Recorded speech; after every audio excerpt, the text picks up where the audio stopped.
Eu estou usando um fio da linha Moliné, tá certo? Eu prendi pelo direito, porque eu coloquei num bastidor bem maior para eu poder deixar a figura todinha, tá certo? E aí eu estou aqui fazendo no meu ponto atrás, que fica muito fácil. Quando eu começo a colocar aqui o ponto, gente, eu vou pegar sempre no pontinho anterior, né? E aí eu fecho o pontinho e vou. Aqui eu tenho que dar uma leve curvinha, e pontinhos pequenos. Então, olha, como é facinho, né? Todo detalhe, ainda mais que você pode pensar assim, nossa, mas um fio não vai dar o efeito, dá o efeito. Aqui, gente, olha, uma dica, eu vou passar e vai ficar atravessado, uma vez, depois no final, eu tiro o bastidor, o suporte, e você vai ver que vai ficar um pontinho atravessado. Aqui eu vou, deixa eu abrir aqui a linha, eu passei atravessado aqui, e eu vou à frente para deixar fechado aqui. Então, eu vou descer com os meus pontinhos, né, ó. Quase comendo os fios aqui. Eu dou uma batida aqui, vai ficar todo cheio de batom. Ó, tá vendo? E aí, eu vou vir para trás. Então, já tá vendo que eu já passei para outra linha? E aí, eu fecho, ó. Com 2 fios? Não, um fio só.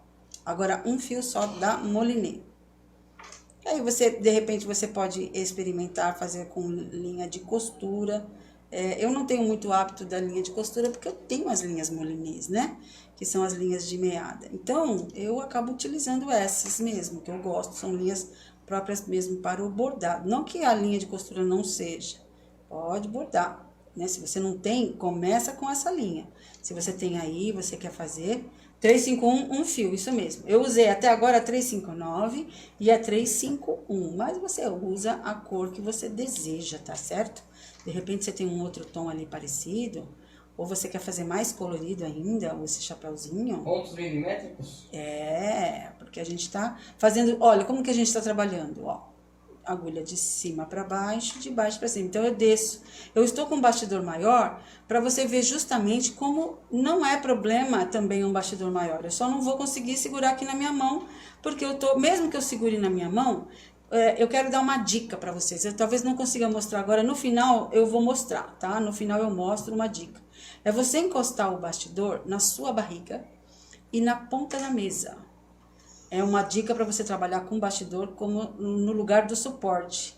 Lembrando, gente, que este suporte, meu maridão que fez, e aí eu não tenho agora atualmente quem indicar, né? E você procura aí Mercado Livre, Instagram, enfim, tem bastante gente. Aí você também, se não dá para comprar o seu suporte, você faz dessa forma, quando eu vou no final eu mostro. Procurando encontra, viu, gente? Sim, encontra Fácil. vários valores, tá, gente? Mas é aquela coisa, né? O bastidor não é um item relativamente barato. E o suporte também não, porque você vai comprar uma única vez, né? Eu tava me lembrando disso. Eu aqui na minha casa, eu tenho a porta da cozinha para ir para o nosso quintal e lá para fora. A gente colocou, quando meu pai veio morar aqui com a gente colocou um toldo. Eu vim trocar esse toldo, agora foi ano passado, 2 anos atrás. 2 anos atrás. 2 anos atrás eu troquei o toldo. E aí chamei o mesmo senhor que fez o toldo, né? E aí ele fez assim, poxa vida, aí assim eu vou morrer de fome. Depois de 10, 12 anos eu troquei o plástico do toldo, porque a estrutura não precisou mexer nela, que ela estava intacta. Então, são coisas assim, que eu troquei depois de 12 anos.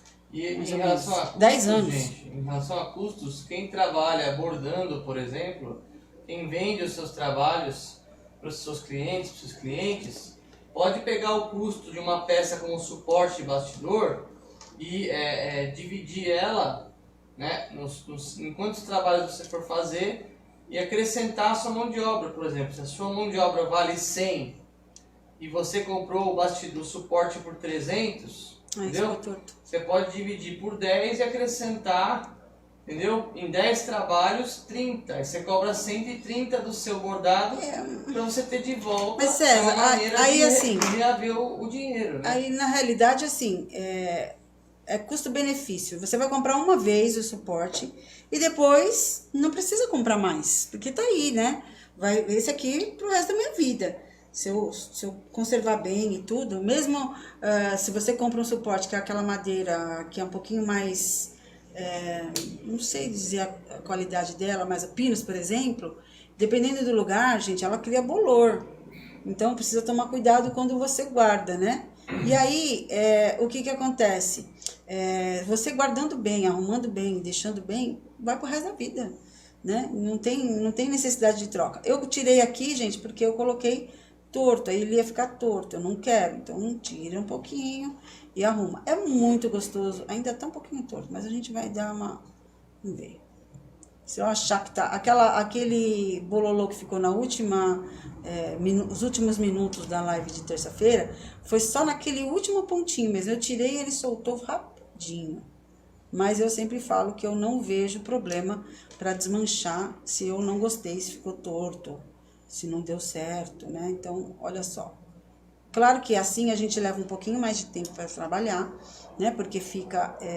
você tá colocando aqui a pontinha de baixo para cima, mas é muito gostoso. Você que tá começando, experimenta fazer dessa forma, que ele dá muito certo, começa a treinar assim. Eu gosto de trabalhar o ponto atrás, colocando a minha agulha aqui, ó. Esse aqui ficou viradinho mesmo, que eu queria que ficasse, né, desse a voltinha. Tem alguns colegas que não conseguem se adaptar com o bastidor, outros que já se adaptaram, né? Isso. É questão de gosto, né? Questão de gosto mesmo e questão de costume, tá, gente? Precisa insistir um pouquinho. Precisa insistir um pouquinho. Aqui eu tava fazendo 3, agora eu tô fazendo um pouquinho mais, que já aumentou um pouquinho. É uma questão de costume mesmo.